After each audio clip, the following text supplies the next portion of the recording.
Hi, this is the voice of Heidie Calero in a historic date.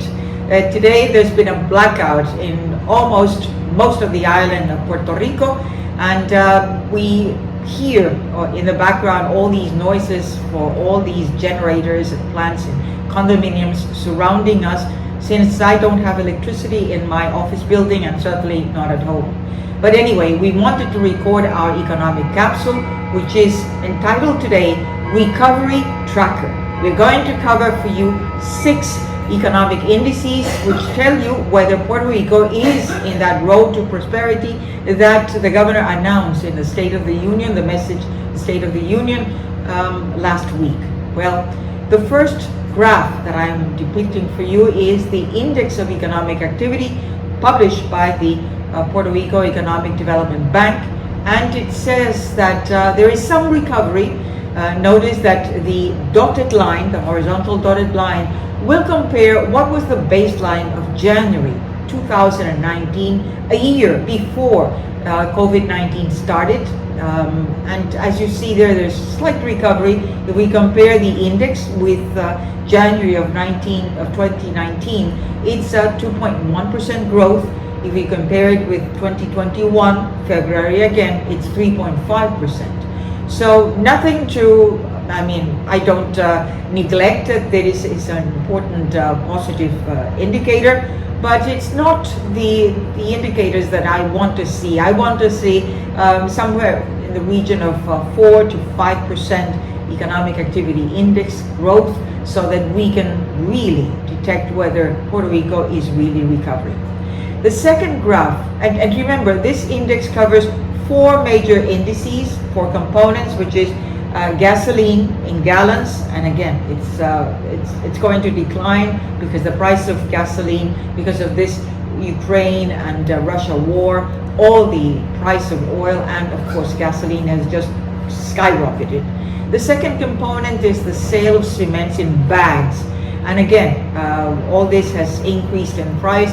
We are still seeing more of these federal funds for reconstruction to slowly come through Puerto Rico, and then the design of those projects, it's a slow process. The third is generation of electricity, and if anything can be sort of the witness of today, well, no electricity is being generated because of this big blackout. And then the fourth one is jobs. And here we have the establishment survey, which is the second graph that I'm depicting for you.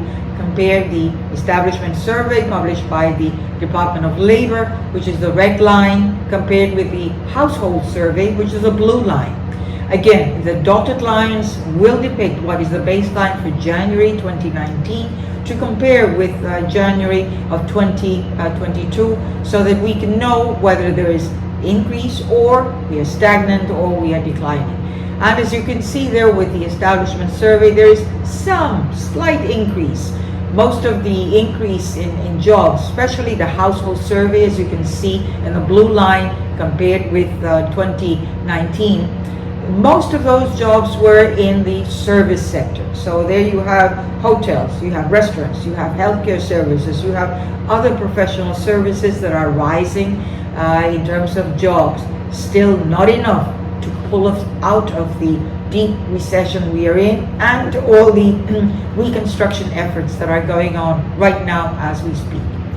The third indicator, the third graph that I'm depicting for you, is tourism. It's still lagging, and surprisingly, this is the high season, January, and again, with the dotted line is the baseline. We compare what it was in January of 2019, more or less a 66% hotel and Paradors Inns occupancy rate. Compare it now with 49%. Either there is a problem here that the tourism company doesn't have all the statistics, but nonetheless, it's a negative indicator because it is below what it used to be maybe in November, December, as you can see there from the graph. So lagging tourism, jobs a little bit increasing. Let's look at the third graph, retail sales, and here it's up and down like a roller coaster. Again, the dotted line is our baseline of January 2019, and they are almost the same in January of 2022, same as in January of 2019. So some progress. People had money in their pockets because of all these, the CARE Acts, the unemployment benefits, all that which has been so important to fill the pockets of many of these consumers, some of whom have decided that they would be paying debt.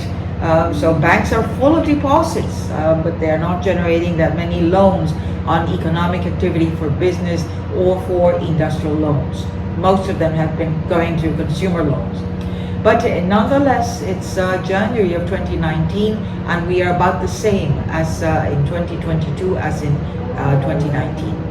The fifth graph is recovery in manufacturing. Some recovery, that's with the Purchasing Manufacturing Index.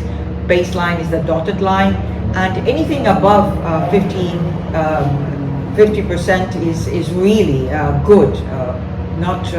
No slide in terms of this economic activity. And if we compare it with January of 2019, yes, there is some recovery in manufacturing, so that is good news. We still need more than that to say that Puerto Rico is in this road to prosperity.